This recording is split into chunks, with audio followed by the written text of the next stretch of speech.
Senhor presidente, cumprimento o ministro Henrique Meirelles, mas antes de entrar no debate, eu gostaria de fazer aqui dois registros. O primeiro deles é que não é possível se manter aqui o desrespeito a uma entidade como a Anfip, que trabalha seriamente há décadas analisando a Seguridade Social brasileira. Então, eu quero aqui me solidarizar com os técnicos e dirigentes da Anfip que tentam e buscam contribuir com as análises que esse parlamento faz. Segundo lugar, também quero registrar a minha insatisfação, e não é a primeira vez que faço isso, em relação ao comportamento do relator. Já fiz isso outras vezes e faço de novo. O relator, ele tem que fazer a opção entre ser relator e ser líder do governo. O que não pode é o relator, no momento em que ele ainda não apresentou o seu relatório, ele ter uma posição tão editorialmente parcial, como ele faz aqui, atacando a oposição e se posicionando antes mesmo de apresentar o seu relatório. O papel dele é ouvir para ir construindo a opinião até apresentar o seu relatório, mesmo que ele já o tenha. Então, eu quero fazer a crítica aberta, como sempre fiz, francamente, dentro desta comissão. Esse não é um comportamento aceitável. E entrando aqui no debate, ministro, o senhor atuou a maior parte da sua vida no sistema financeiro internacional, inclusive. Então, homem dos grandes números. É um homem dos grandes números. E eu tive três surpresas aqui. A primeira delas é que as lâminas que o senhor apresentou, os números, não são os mesmos que outros membros do governo aqui apresentaram, em termos de números, tamanho de déficit e de perspectiva. Mas me interessou uma outra questão que o senhor colocou que me surpreendeu francamente bem, porque Vossa Senhoria reconheceu que o problema não é o déficit, o problema é caber na PEC do teto. Porque, de fato, eu vou entrar depois na questão do déficit, foi a primeira vez que um membro do governo aqui esteve e disse que precisa caber na PEC do teto.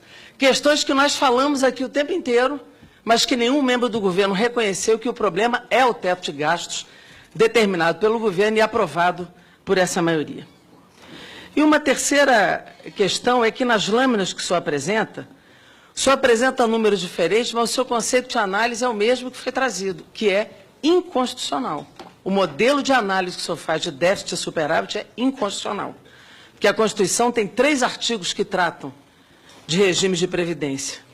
O 40, que é do servidor público, o 195 e 94, que é da Seguridade Social, e o 142, que é dos militares.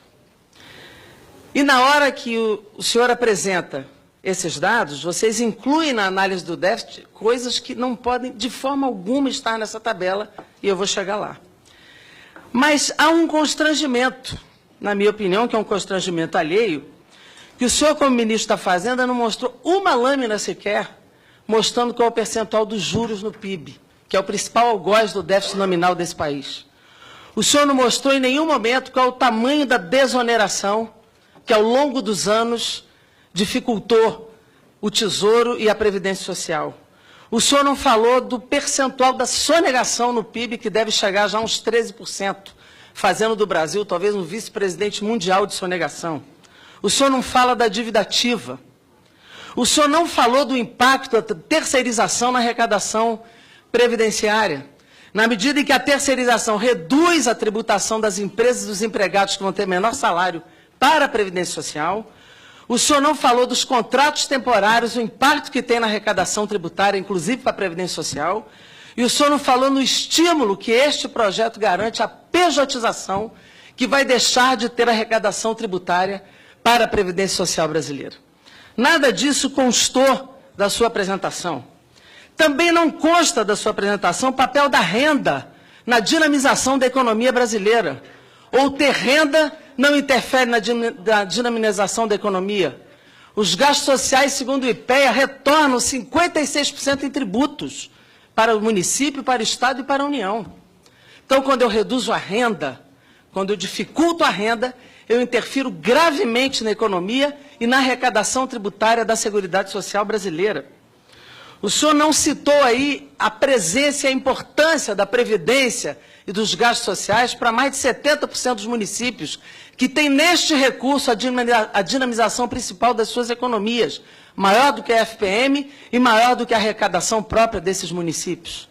Então, me parece que a sua apresentação como ministro da Fazenda e como homem dos grandes números do sistema financeiro foi bastante incompleta. Eu esperava, sinceramente, uma exposição mais completa de Vossa Excelência aqui dentro desta comissão. Quando nós falamos de percentual do PIB, me desculpe, nada em número absoluto. Como é que eu posso discutir uma previsão de aumento do PIB de 91 até 2015, que aumentou o percentual da Previdência de 2 para 8, sem falar que o PIB caiu? Não é o problema da despesa, é o problema da economia, ministro. Me desculpe. Da mesma forma, o percentual de juros. Se o senhor botar aí o percentual de juros, nós também vamos ver o tamanho que é maior do que o gasto previdenciário.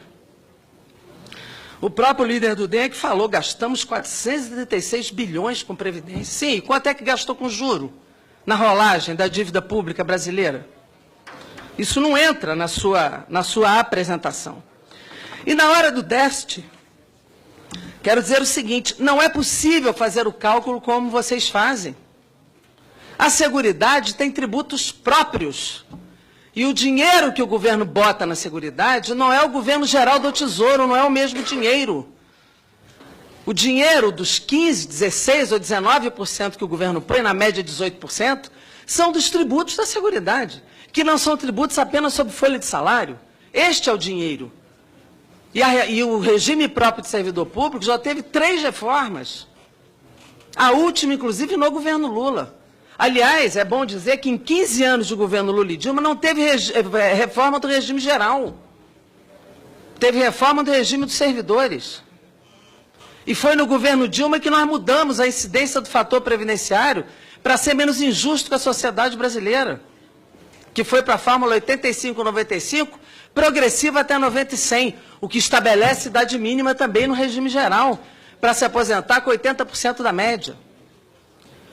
O que muda de Vossa Excelência no governo Lula para o governo Michel Temer, vou esperar o ministro ouvir. O que muda a sua presença no governo Lula para o governo Michel Temer é a orientação do governo. É isso que muda, o senhor é o mesmo.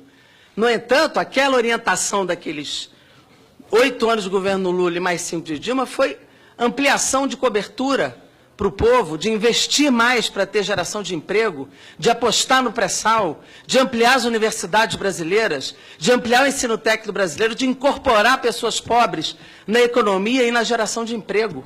Ou nós vamos desconhecer que em 2015 tem uma crise do capitalismo que já dura 10 anos e que isso impactou o Brasil? Ou é um problema só de orientação interna? Então, o que muda é a orientação, é o comando. O comando no governo Lula não foi esse, nem no governo Dilma, que o senhor hoje vem aqui defender, né? No déficit que vocês colocam, militar saiu da reforma, mas ele está ali na despesa, na discussão do déficit. Está dentro da despesa da tabela de vocês o dinheiro com a Polícia Militar e Polícia Civil do DF, na Seguridade.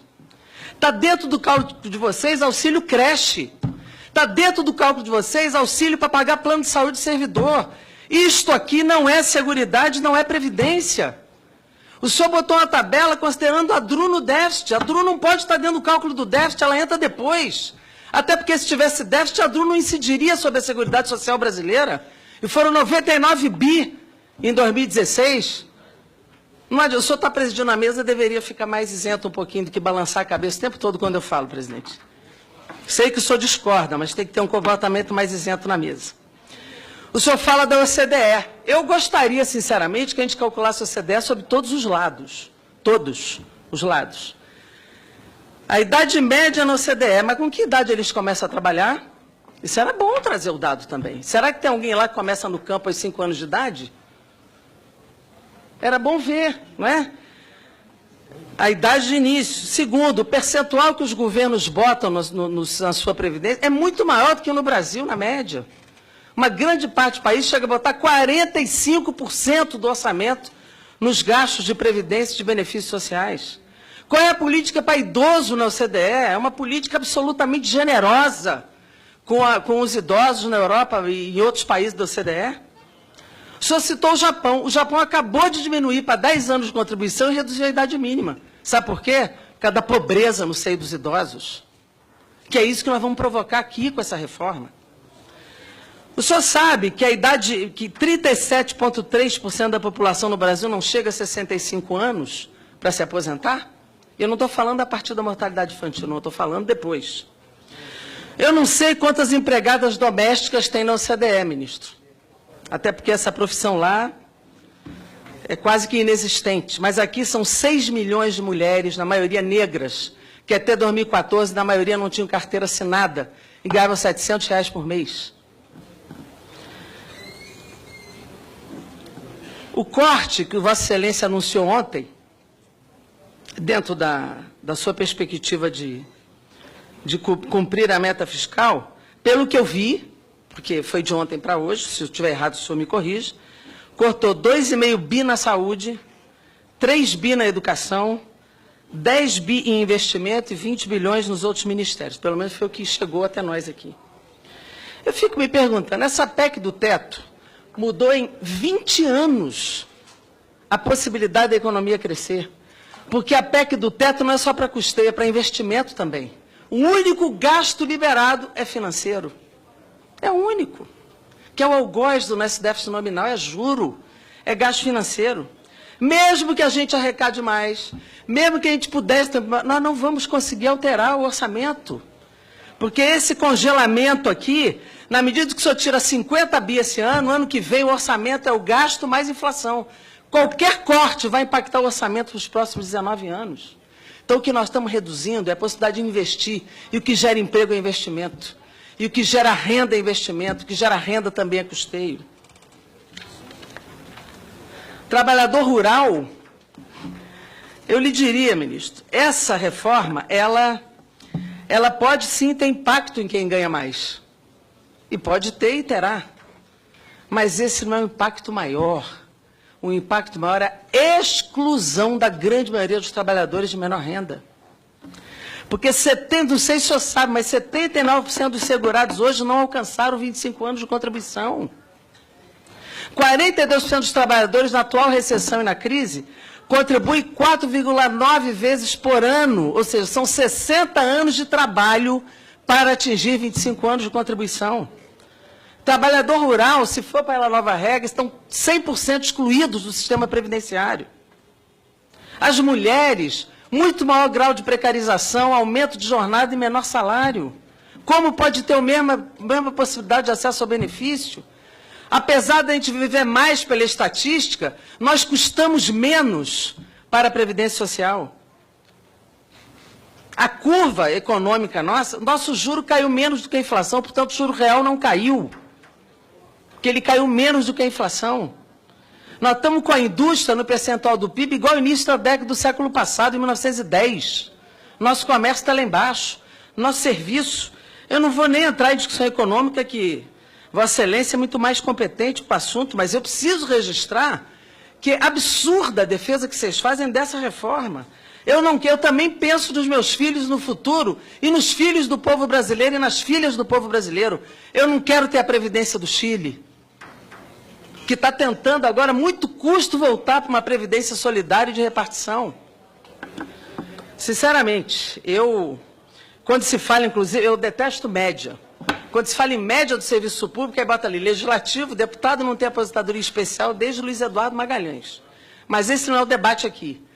É importante dizer para o povo parar de criminalizar a política.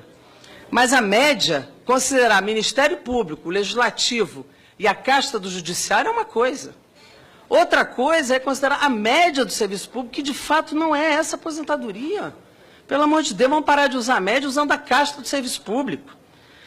E pior, o fundo de pensão, que era de natureza pública, virou um fundo de pensão agora aberto, numa parceria aberta com a Previdência Privada, com os bancos e o sistema financeiro. Então, para terminar, eu queria mais 30 segundos, presidente, porque só para concluir, dizer o seguinte: eu quero um futuro de solidariedade. Essa PEC ela é de exclusão. Não há, de fato, microdados que permitam a projeção de cenários para frente. É mentira. São dados facciosos e de ficção, o que levantou os cenários de um PIB de 0,7 até 2060 e um salário mínimo crescendo até 2060 com a PEC do teto. É mentira. Esse quadro que foi trazido aqui, não me lembro se pelo ministro do Planejamento, é uma grande manipulação de informação. E o que nós precisamos agora é derrotar a reforma. A taxa de reposição aqui é essa, porque a maioria é de salário mínimo. Ou estão propondo taxa de reposição de meio salário mínimo? Né? Então, nós precisamos derrotar a Previdência. E o líder do DEM não parece ser seu amigo lhe propondo fazer a defesa na comunicação. O povo já entendeu, o governo já perdeu na batalha de comunicação. Aqui dentro, essa reforma não vai passar. Deputado, e eu espero que o senhor se preserve nesse processo. Muito obrigada, presidente.